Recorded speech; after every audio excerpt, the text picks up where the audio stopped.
Hi, I'm Phil. And I'm Kate. And this is The Underground, live from Glee 2024. So, without further ado, let's get down and dirty. So we're delighted to be joined by a friend of the show, Michael Perry. Hey, how's Hi, it going? Michael. I'm so excited, and you too, I have to say, you're so cute. I've not met you together in real life yet. Oh, and you yeah, are just, yeah. And I think you could be Ellen and I's stunt doubles or something. Or maybe we're your stunt doubles. Who knows? Absolutely. Who knows? Stunt double. So, Michael, you're here at Glee this year, and you're here doing the Future Plants. Perhaps you could start off by telling us a little bit about what that actually is for anybody who doesn't know. Of course. So we've got the plant area here at Glee, which last year was in the atrium outside, but today it's got a lovely prominent position in Hall 10, which is wonderful. So you've got about 10 to 15 plant suppliers over there, and then you've got my Future Plants display, which is basically two black big plimps. Covered with floating plants, which we've erected onto a lovely black background, and that really shows off the plants to their potential. And there are 50 new, different and unusual plants. It's called Future Plants, but that's perhaps a little bit misleading because it's not only things in the future, but it's also stuff that may have been overlooked, or maybe different ways the market is going as well, things that haven't really, had as much exposure as they could, and as well as new things that are launching this season, and also things that are kind of a little bit sneak peeks as well. So it's 50 very interesting plants, all the way through from house plants to tree ferns. So are these things that you've curated yourself? Absolutely. Fantastic. So I've been curating over the last few months. We did it for the first time last year at Glee, which was in June, which obviously brought a very different kind of season of availability as well. So here in September, we've got lovely range of bedding plants, patio plants, new succulents, house plants, foliage plants. It's really, it looks really good actually. And then they're not at all in any sort of order. It's really kind of mixed up to kind of draw your eye and kind of show you the most, interesting stuff possible as well. And it's really to pique your interest in plants. You keep saying we. Who's the we? Oh, I don't know. I say everything is we. I see. It's the royal we. I guess we of Glee. I wondered if there was a grower you were working with. So these you have chosen all these plants yourself, right? Yeah. I tend to refer to everything as we. I think it's a way of keeping your ego in check. But obviously working with different European breeders, but also almost worldwide breeders as well, because we've got the first edition's Eclipse hydrangea with the black leaves, which I gave you one to take home last night. Have you kept it safe? No, they're here. They're out. Good. They're out here. Yeah, sneak peek. Yep. I gave you two actually. Maybe you share one with Phil. He'll just kill it. But that is actually from Bailey's nursery in America. So we're kind of going quite far afield, and we're on the second year now with Future Plants at Glee, and I think more and more people are wanting to then have their plants showcased in this way as well. And I've been doing tours twice a day, and it's kind of like you can also navigate yourself as well. And it's just really to get people excited about plants. And that's what I do every day, all day, every day. You certainly do. And that's one of the things that Glee has taken a little while of getting round to, hasn't it? It's because most people here, it's about it's to do with gardens, and people have plants in their gardens. Yeah, of course, there used to be no plants. So this is something you've kind of really helped hype up. Is gardening's about plants. Yeah, definitely. And obviously with Boyd here as well, he's brought in some of the different growers and kind of made sure you've got that full garden centre experience, because the plants are integral to that. So even if they are only 50%, sometimes they're still important. Of course they are. And is the hope the buyers will then put in orders, or they will then, do they go through you? How does it work? Well, it's just really to pique their interest and show them what's available in the marketplace. They might then they could go directly to obviously the growers, because I speak about those in the presentations, or we've got a few plants that have come from the growers that are actually in the Green Heart here at Glee, so they can then pop off there and then order them straight away, like the tree ferns. We've got some aquatics there as well, some of the more drought-tolerant plants. Suntory are here with their lovely breeding from Japan, with the Sundeville, the Nemesia, the Cataranthus as well. So, it's kind of I'll be testing you later. So you can get inspired and take that further. Oh, wonderful. Yeah, that sounds fantastic. Do you have a favourite? Oh, Such a difficult question. There are definitely some standout plants on the displays. Pennisetum Tiny Tails is very nice. Oh, very nice. Agastache Belicious. Belicious Pink is very, very nice too. And a great plant for pollinators as well. Absolutely. One of the best. Coleus, the new Coleus, aka Plectramphus skeletal, is very nice. Very popular as well with the consumer.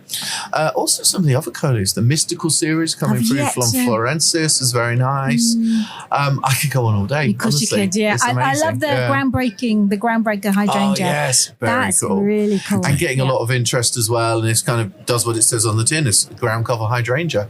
But oddly, it was one that they were almost going to reject. And sometimes the best new plants come through that kind of story, really. I don't know if you know the Escalonia Pink L. Yeah. It was actually found on a French nursery, just kind of abandoned in the corner. Same with Daphne Eternal Fragrance. Ooh. Some of these big shrub top sellers. Ones that are, things that almost were lost to history. Rejected. You know? Or stood on accidentally. I know that feeling. So, are you doing any talks this year? Because last year you did one of the panel shows. Is that right? Yeah, yes, we did a really great panel discussion last year. With the balcony gardener. Is that right, Jason? Yeah, absolutely. And this year I'm doing a presentation on like social media marketing in the 2020s.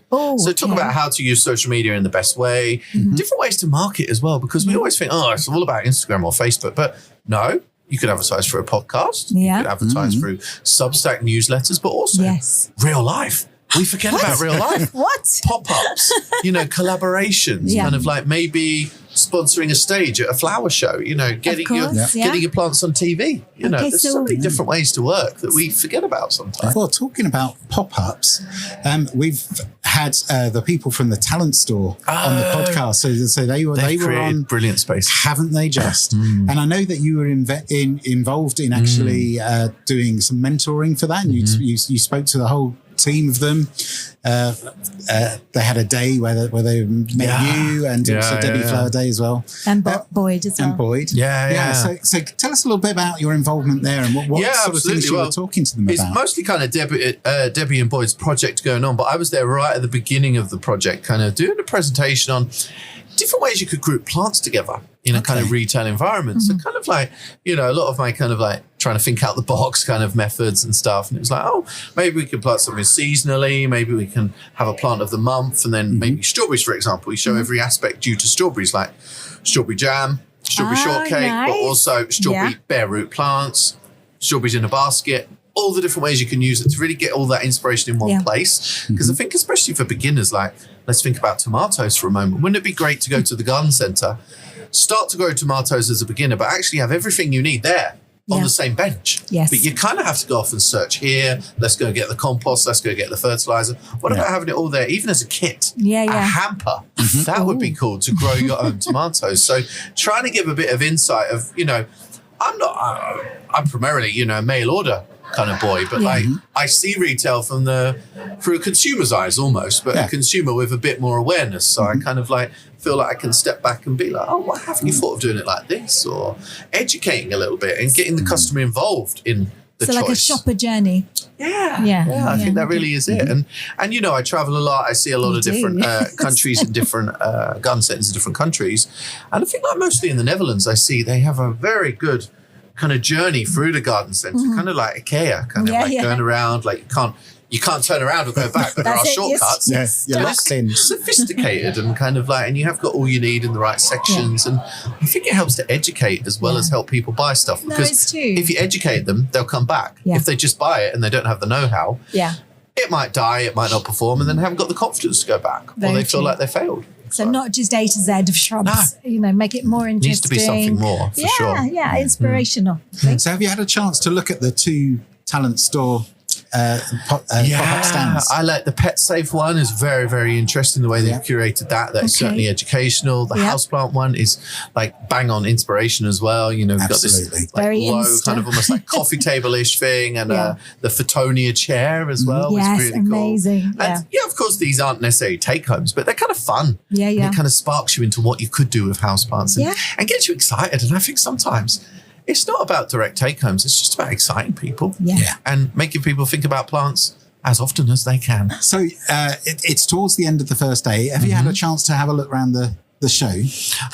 Yeah, here and there. And I like picking out the new products. Like I know there's a new product arena, but I also like to challenge myself by spotting the new products on the actual stands. Oh, blimey, there's a lot of stands. I know, so I tend to ignore the new product section. It's like, well, I'll see what I feel is new. Okay. If you know what I mean. Yeah, I'm a very independent woman like that. But no, there's some really cool stuff around, like, you know, even from the decorative stuff through to the new plants that are on show here as well. But also, you know, I'm not necessarily a practical gardener, but there's some great tools out there and solutions, different types of bird feeders and like, there's some lovely the bird garden feeders. center experience is a lot now. It's not just plants, but it's also obviously the add-on stuff, you know, the gifting, but then pet care is a big area as well. It's really, it's massive, isn't it? Very interesting. And I don't know, maybe sometimes we feel a bit purist, like a garden centre should be just about gardens, but I think it's become a destination, garden and lifestyle, which is not a bad thing, because more people through the door, more people exposed to plants. So how do you feel? I've noticed that there seems to be a bigger trend towards artificial plants. There's quite a lot of stands that are just purely artificial kind of trellis plants and lots of artificial plants. Do you have a stance on that? I think it's a blend. Okay. And I think I've seen some wonderful gardens that actually blend faux with real to a great degree. And it's also like sometimes it's not as cut and dried as we imagine, because it might be about like the maintenance aspect, you know, maybe even when we talk about artificial grass, for example, you know, if, you know, someone's in a wheelchair, it's not going to be practical to have, you know, real grass that's then getting wet in the winter and kind of like sometimes practical reasons. I think it's about how you then dispose of it afterwards. And I loved Elho, the pot company, where they were doing like the recycling the turf into making pots. And I think sometimes we kind of don't recognize those different projects that are then reusing the materials as well. And because I think there's always going to be a market for the faux, because sometimes growing plants is really out of the reach of people, and they maybe can't afford the repeat purchase that buying a living plant gives you, or they just want to have the feel good from plants, but they wouldn't practically be able to look after them, or maybe they've got dogs or you know, kids. And so I think sometimes, it's a good take, it's a blend. And I like to think everyone can be happy in their own little way as well. And I like that, because I think we've said this before. It's very easy to condemn. It really is, and it's very easy to condemn people for not doing this, not doing that. And that's what we do end up doing sometimes here in the UK be a little as well. bit, And if you ask me the same question about bedding plants, you know, people can be sniffy about bedding plants, totally, but for a lot of people, they want to grow bedding plants for affordability. Maybe they can only afford to buy them with their weekly shop when they're at Lidl or Aldi or something. But also maybe culturally as well. You know, you've moved here from India and you want to be surrounded by marigolds and colour. And who are we to force everyone to grow Verbena bonariensis and Stipa gigantea? Do you know what I mean? I don't know. So you talked about looking around the show and spotting new products, and you mentioned about, you know, in garden centres and that sort of thing. But you're also known for your show on QVC.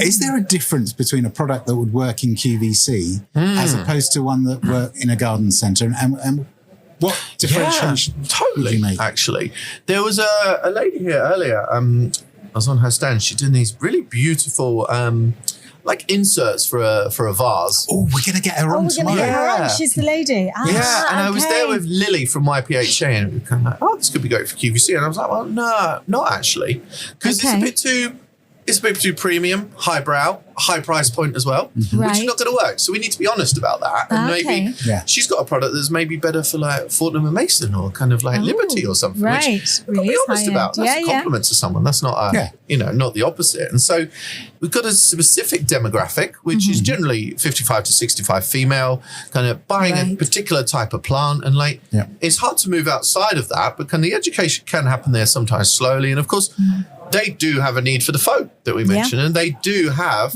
a penchant for ornaments that we might not like the appearance of. But it is each to their own, isn't it? You know, if you want a gnome or a gonk in your garden or a ballerina, then who are we to say what is good taste and what isn't? I know. You know what I mean? So easy, it kind isn't it? It is a very different demographic and different, in answer to your question, to the garden centre, because it's very interesting, because this season, like the garden centres obviously haven't done so well, but like QVC and like TV sales kind of sustain very well. Really? Because when you're watching TV, you're kind of buying a dream rather than going out in the weather and feeling like you're gardening now. The weather's horrible. And we're not responsible for the weather. No, so very true. We're kind of selling stuff that happens later down the line. Yeah. And that has meant that it has, performed pretty well as well. And obviously when you're on QVC, you've got 6 minutes to do potential demonstrations, showing someone how to use the product. It's not just sitting there on a bench in a store. So there's really great ways that you can use that. And also even reflecting on retail compared to mail order, from my days at Thomson Morgan, there's so many different types of plants and products you can do by mail order that you can't by retail. Because like a brilliant example would be like trailing begonias, apricot shades. Mm-hmm. They trail so much, they kind of get tangled up on the garden centre bench. Right, so they don't look so good. Buy them as a small young plant through mail order. Right. And that is the way to then get this amazing top-selling begonia in the UK. It doesn't look tidy on the garden centre bench. But why can't you sell it as a plug on the garden centre bench? You could, but plugs are kind of... You generally go to the garden centre stuff a little bit larger. Yeah. I know there is little plug sections, but it's kind of a different market and also a different price point that the garden centre wants to get to as well. But that's a great example. Also, geranium rosebud. Mm-hmm.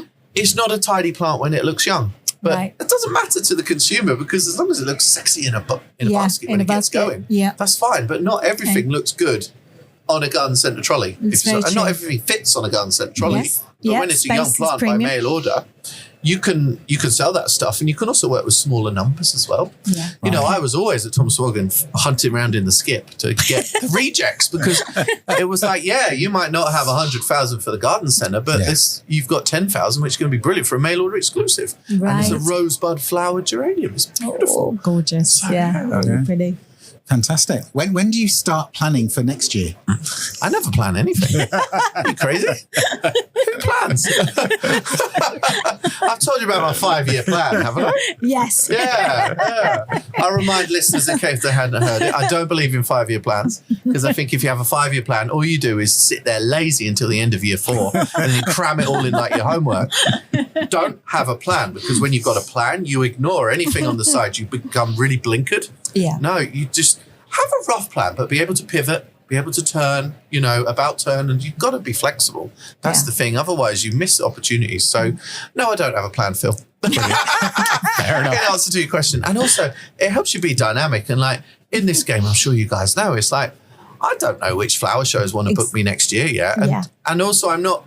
You just need to work with your diary dynamically because I'm also not going to hound them to book me at the same time. Yeah. So you just have to just go with it. Go with it. Yeah. And that makes you, it's not for everyone, but it makes you kind of easier to work with a little bit as well. Yeah, I don't know. I like that. I do. We like that philosophy. Yeah.